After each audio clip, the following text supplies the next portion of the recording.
Oh, there you are, YouTube. Do. Subscribe if you're interested, but also no pressure. What do you say we go to my movie collection behind me and do a random ranking? It is so late. I think it's almost midnight right now. Been busy working. You know what that means? Sometimes that means we pick 3 movies that are right next to each other. So let's do that. Maybe we'll do it from this spot here. See if that does us any favors. Of course, if I haven't seen one of them, we gotta replace it. Darn it. I already did these. Alright, you know what? Let's do these 3 right here. Oh, I feel a little tag there. That means I've never seen it. So let's check this out. Yes. Yes. Yes. Wow, disparate films. Okay, first off, we have Ant-Man. I really enjoyed Ant-Man. I was starting to get a little bored with the MCU, and then this movie came out. And while, you know, its villain is not that extraordinary, just the comedy, the Paul Rudd of it all, the Michael Pena of it all of that really worked for me, made me laugh. It was hilarious. Also, Polka Dot Man. I collect Polka Dot Man stuff. But it's all over there behind some things. He's in this movie too. He's not playing Polka Dot Man. He's playing a very minor role, but it's too bad because I just find that actor to be wonderful. And it'd be cooler if he could play a larger part in the MCU. I think that would be awesome. But yeah, I really like this movie because it felt smaller, it felt contained. I wasn't as into the sequel, and I didn't see the 3rd one. But this one right here, I really did enjoy. Next, we have this really cool Apocalypse Now case. Unfortunately, it has this sticker on it, forever ruining this awesome DVD. DVDs just kind of have like the coolest stuff, right? So, yeah, great cast in Apocalypse Now. And let's see what this looks like in here. It's been a while since I've looked at it. You know, classic. It took me, I honestly don't think I was into it my first viewing. I think it took a couple times for me to really get it, not get it, but like have it grasp onto me or something. I don't know what the word is I'm trying to say, but look at this. Look at that great image there. Ooh, do you see right there? Do you see where it says Apocalypse Now right there? Maybe I ranked this one recently because now I'm getting like all these flashbacks right here. I think I did. Check that out.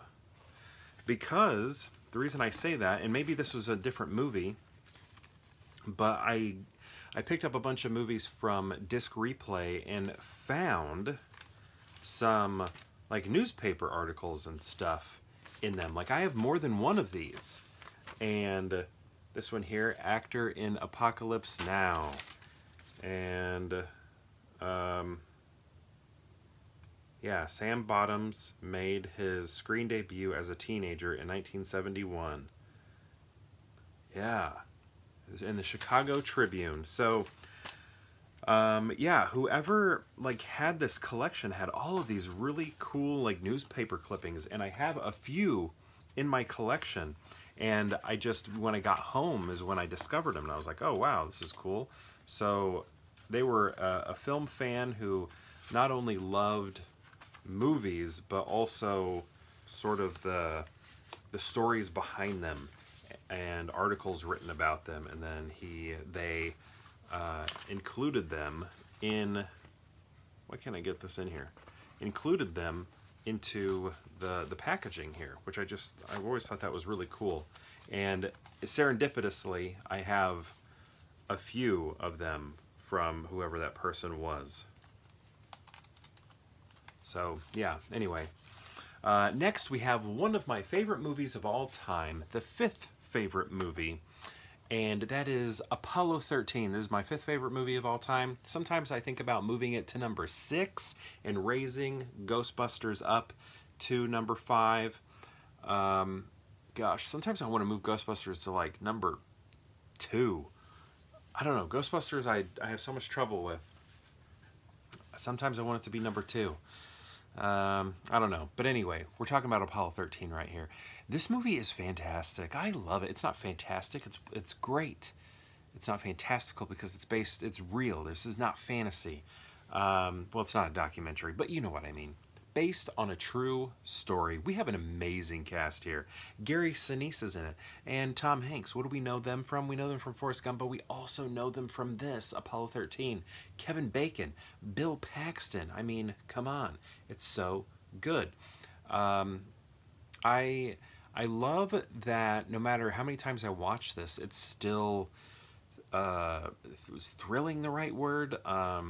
Dramatic, like intense, gets the heart going. All of that is happening when you're watching this, even though you know that they are going to make it and they're going to be safe. But I don't know, I just always love this. Ron Howard, this is one of my favorite movies of his. Probably is my favorite movie of his. Yeah, that's great. Anyway, how are we going to rank them? I think I know. I'm gonna go like this. It's kind of the reverse order of which we looked at them. So I'm gonna go Apollo 13, then I'm gonna go Apocalypse Now, and then Ant-Man. I for a moment in my head thought I'd put Ant-Man at number 2, but I mean, how do you deny the Apocalypse Now of it all? Like again, it did take me. Like I think my first viewing I was kind of like. Or something, or maybe I was just like, you know, not like, I feel like my first, you know what, I don't even remember. But Ant-Man for a moment I was like, I'm going to put that at number 2, but I don't know, I think it's just, the MCU has just fallen so far from my interest until the X-Men join that I don't know, I'm just going to put it at number 3, though Michael Pena's parts, almost enough to put it at 2. But Apollo 13 is number 1, then I'm going to go Apocalypse Now, and then Ant-Man. But my question to you is, have you seen these films? And if so, what do you think of them? And if you've seen all 3, how would you rank them? I'd love to know. Let me know in the comments below, and perhaps we'll see you tomorrow for more Pure Hangout.